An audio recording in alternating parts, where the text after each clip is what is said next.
Assalamualaikum warahmatullahi wabarakatuh. Halo semuanya, perkenalkan nama saya Alma Yulita dengan NIM 20250080175.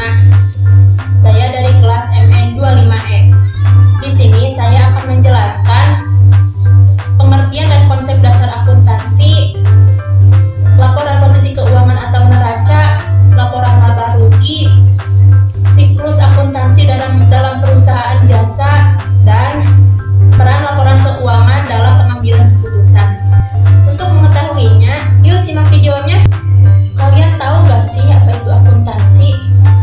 Akuntansi adalah proses mencatat dan mengelola keuangan agar kita tahu kondisi keuangan perusahaan. Akuntansi bukan cuma menulis angka, tapi kita harus mengetahui kemana uang keluar, kemana uang masuk, dan berapa uang yang benar-benar dimiliki kita. Aktivitas akuntansi ada 3, yaitu mengidentifikasi, mencatat, dan mengkomunikasikan. Identifikasi adalah kita harus mengenali aktivitas-aktivitas keuangan perusahaan, seperti menerima pembayaran pelanggan, membeli peralatan atau barang, membayar listrik, gaji, dan sebagainya. Kedua, pencatatan.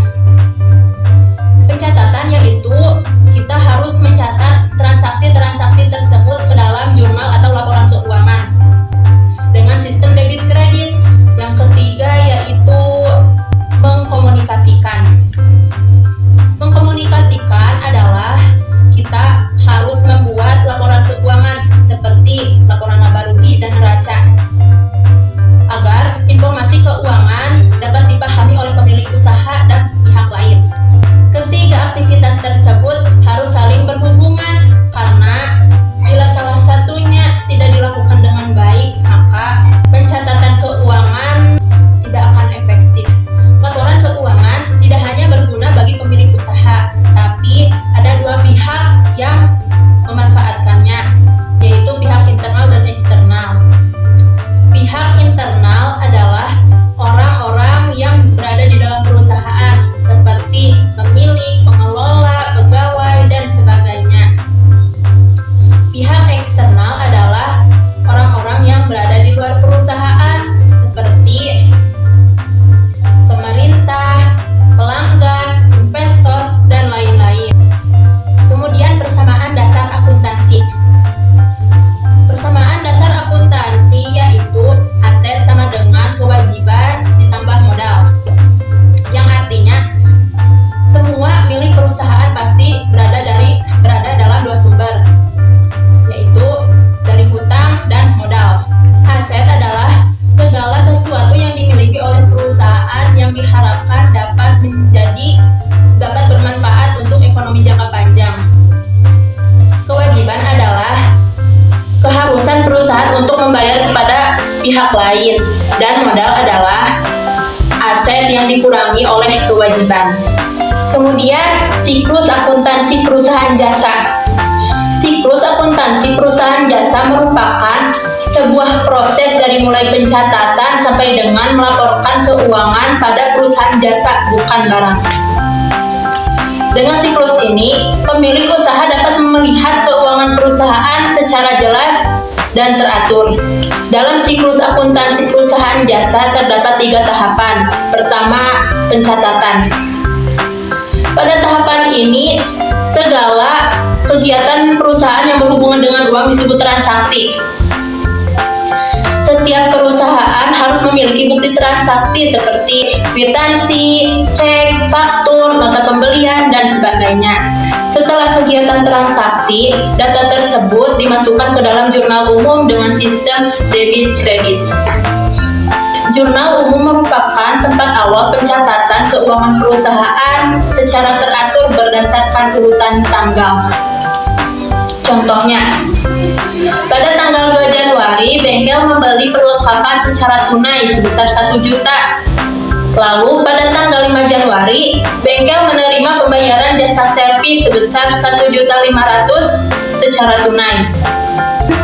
Artinya, saat membeli perlengkapan, akun perlengkapan bertambah, berarti disimpan di debit. dan kas berkurang, disimpan di kredit. Saat menerima pembayaran jasa, kas bertambah, disimpan di debit, dan pendapatan jasa juga bertambah, disimpan di kredit. Setelah dicatat di jurnal umum, data tersebut diposting ke dalam buku besar. Buku besar berisi kumpulan-kumpulan akun seperti kas, perlengkapan, pendapatan jasa, dan beban. Dari buku besar, pemilik usaha dapat melihat saldo akun secara jelas. Tahapan kedua yaitu tahapan pengikhtisaran.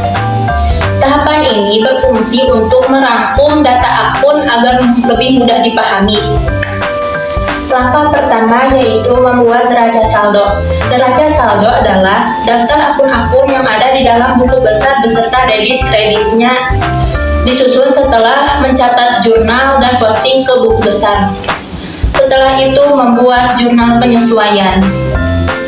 Jurnal ini dibuat untuk memperbaiki data akun yang belum sesuai dengan kondisi sebelumnya. Misalnya, perlengkapan yang sudah dipakai, biaya yang belum dibayar, dan gaji karyawan yang masih terutang. Langkah selanjutnya yaitu membuat kertas kerja. Kertas kerja adalah kumpulan akun-akun dalam neraca saldo, jurnal penyesuaian, dan saldo akhir. Dengan kertas kerja, laporan keuangan dapat menjadi lebih baik, rapi, dan teratur. Tahapan ketiga yaitu tahapan pelaporan.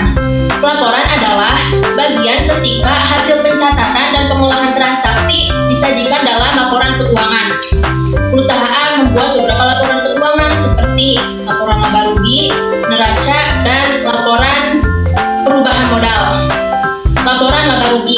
Laporan laba rugi adalah laporan yang menunjukkan apakah perusahaan tersebut untung atau justru rugi.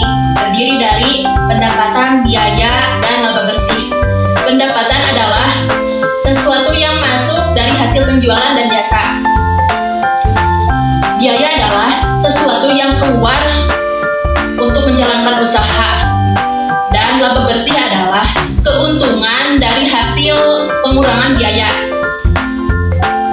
Cara menghitung perusahaan tersebut laba atau rugi yaitu pendapatan dikurangi biaya. Jika hasilnya positif, maka perusahaan tersebut untung, dan jika hasilnya negatif, maka perusahaan tersebut rugi. Kemudian neraca. Neraca adalah laporan yang menunjukkan posisi keuangan pada tanggal tertentu, terdiri dari aset, kewajiban, modal. Aset terbagi dua, yaitu aset tetap dan aset lancar. Aset tetap adalah harta yang mudah dicairkan seperti kas, piutang, persediaan, dan lain sebagainya. Aset tetap adalah harta yang dapat dipakai jangka lama seperti mobil, motor, tanah, dan sebagainya. Lalu kewajiban. Kewajiban terbagi dua, yaitu kewajiban tetap dan kewajiban lancar. Kewajiban lancar adalah utang yang harus dibayar dalam waktu dekat seperti utang gaji karyawan, utang listrik, dan sebagainya. Kewajiban tetap adalah utang yang waktu bayarnya masih lama seperti kredit kendaraan, kredit rumah, dan lain sebagainya. Kemudian modal. Modal biasa disebut bekal awal usaha, terdiri dari investasi, dividen, laba ditahan, dan price. Investasi adalah pemilik menanam uang di luar perusahaan. Dividen adalah bagian keuntungan yang dibagikan kepada pemilik saham.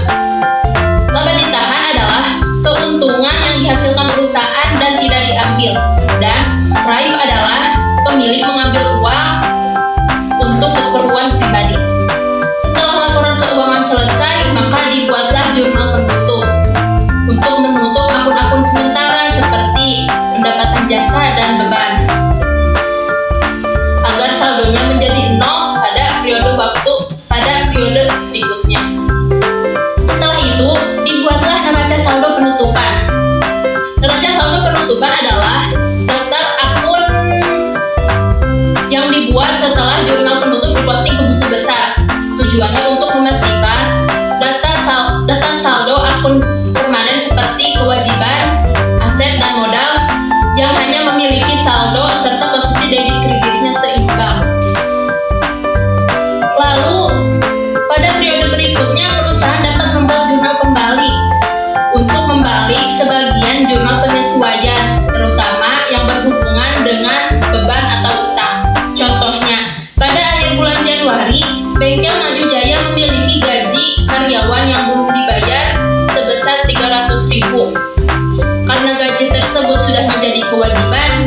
dicatat dalam jurnal penyesuaian sebagai beban gaji 300.000 disimpan di sisi debit dan utang gaji 300.000 disimpan di sisi kredit.